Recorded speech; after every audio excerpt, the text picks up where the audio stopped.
आज की इस वीडियो में हम वाइगॉत्स्की यानी कि वाइगॉत्स्की के बारे में जानेंगे। दोस्तों यहाँ से एक क्वेश्चन आपको अक्सर देखने को मिल जाता है। आप क्विज या एग्जाम दो या आप एमपी टेट का, फिर यूपी टेट का, या फिर रीट का, या फिर व्या टेट का, किसी भी टेट एग्जाम को लेकर देख लीजिएगा, 1 से 2 क्वेश्चन आपको यहाँ पर वाइगॉत्स्की से आपको देखने को मिलते हैं। तो उन्होंने कौन सा विकास का सिद्धांत दिया था, सबसे पहले आपको ये जानना जरूरी है। और दोस्तों संज्ञानात्मक विकास का सिद्धांत दिया था, ठीक है। और ये निर्मित बात थे, ठीक है, ये आपको ध्यान रखना होगा। इन्होंने क्या बताया था ये देखिएगा, ठीक है। ये कहाँ के वैज्ञानिक थे, ये रशियन मनोवैज्ञानिक थे, ठीक है। रशियन मनोवैज्ञानिक थे, ये रूस के वैज्ञानिक थे, ठीक है।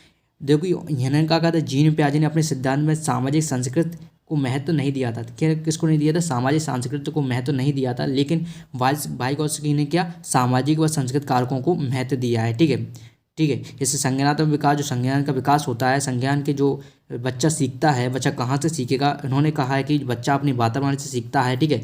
माता पिता सीखता है, परिवार के, समाज से सीखता है, सांस्कृतिक कारकों से सीखता है, इसलिए संज्ञानात्मक विकास के लिए महत्वपूर्ण हो जाता है, ठीक है। ये पूछा जाता है कि जो आपके वाइगॉत्स्की थे उन्होंने कौन सा सिद्धांत दिया है, तो आप बोलिएगा सामाजिक व सांस्कृतिक विकास का सिद्धांत दिया है। चलिए इसमें क्या है दोस्तों, यहाँ पर कुछ अवस्थाएं बताई गई हैं कि बच्चा कैसे सीखता है। सबसे पहला आप एक स्टेप आता है कि एलएडी क्या होता है। एलएडी पूछा जाता है, एलएडी कब होता है?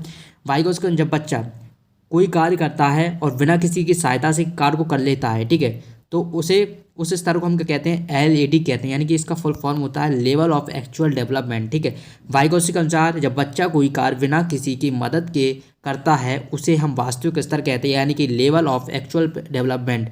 यहाँ से क्वेश्चन बनते हैं कि क्वेश्चन में पूछा जाएगा कि ऐसी कौन सी स्टेज है वाइगॉत्स्की की जिसमें बच्चा स्वयं कार्य करता है। तो वहाँ पर आपके ऑप्शन दिए गए, एलईडी दिया गया होगा, एलपीडी दिया गया होगा, इसके फोल्डिंग दिया गया होगा। इसमें अभी जो भी जितने पॉइंट हैं इंपॉर्टेंट मैं बताऊंगा, ठीक है। तो आपको बताना है कि एलईडी यानी कि इसका फुल फॉर्म ही पूछा जाता है लेवल ऑफ एक्चुअल डेवलपमेंट, ठीक है। जब बच्चा स्वयं मदद करता हो खुद की तो लेवल ऑफ एक्चुअल डेवलपमेंट होता है, ठीक है। इसके बाद दूसरों की मदद लेता हो दोस्तों, वो एलपीडी कहलाता है, लेवल ऑफ प्रॉक्सिमल डेवलपमेंट, यानी कि जब बच्चा सक्षम यानी कि सार्थक व्यक्तियों से मदद लेता है, कोई कार्य करने के लिए दूसरों की मदद ले, उसे हम एलपीडी बोलते हैं, ठीक है। एलपीडी बोलते हैं लेवल ऑफ प्रॉक्सिमल डेवलपमेंट। बच्चा स्वयं करता है उसे हम एलईडी बोलते हैं, ये ध्यान रखना आप, ठीक है। इसमें एक और महत्वपूर्ण है इसके फोल्डिंग, ठीक है, इसके फोल्डिंग। यहाँ से क्वेश्चन आपके अधिकतर देखने को मिल जाएंगे, ठीक है।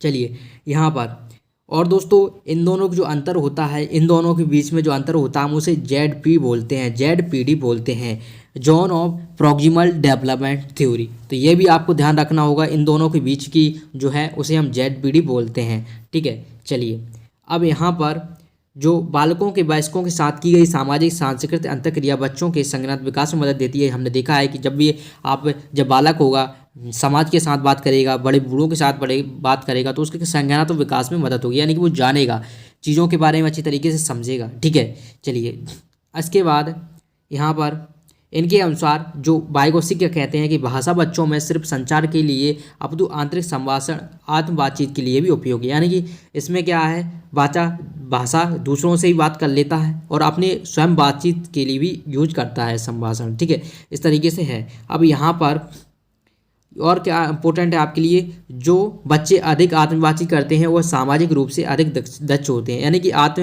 दक्ष रूप जो बच्चे अधिक आत्म बातचीत यानी खुद से ही बात करते हैं वो क्या सामाजिक रूप से दक्ष होते हैं, ठीक है। इसमें जो आपके लिए महत्वपूर्ण ये रहेगा कि जेडपीडी में और इसके फोल्डिंग क्या है। तो ये को दोस्तों ये एक महत्वपूर्ण, इसके फोल्डिंग को मचान बोलते हैं हिंदी में, एक महत्वपूर्ण तकनीक है, ठीक है, जिसमें बालक सक्षम व सार्थक व्यक्तियों की सहायता से प्राप्त करता है। जेडपीडी में भी बच्चा दूसरों की सहायता से कुछ भी सीखता है और इसके फोल्डिंग में भी सीखता है दूसरों की मदद से, ठीक है।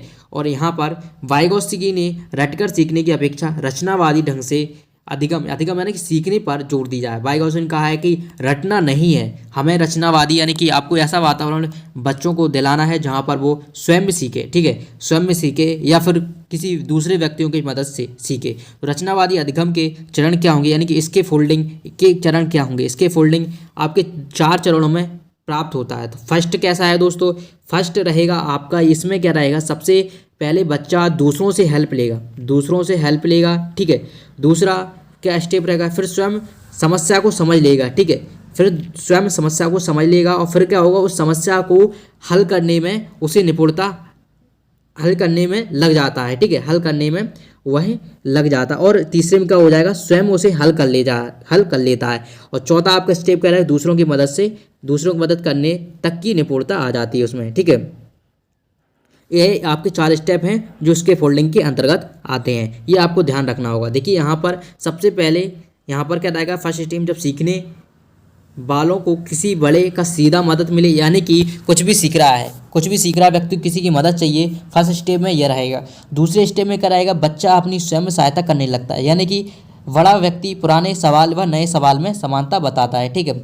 अब बच्चा इस ऐसी स्थिति आ जाती है, मतलब कि पहले दूसरों से मदद लेता है, लेकिन इस स्थिति में वो स्वयं अपनी सहायता कर लेता है, ठीक है। कौन से सवाल को किस तरीके से करना है, सारी उसे यहाँ तक खूबियाँ आ जाती हैं।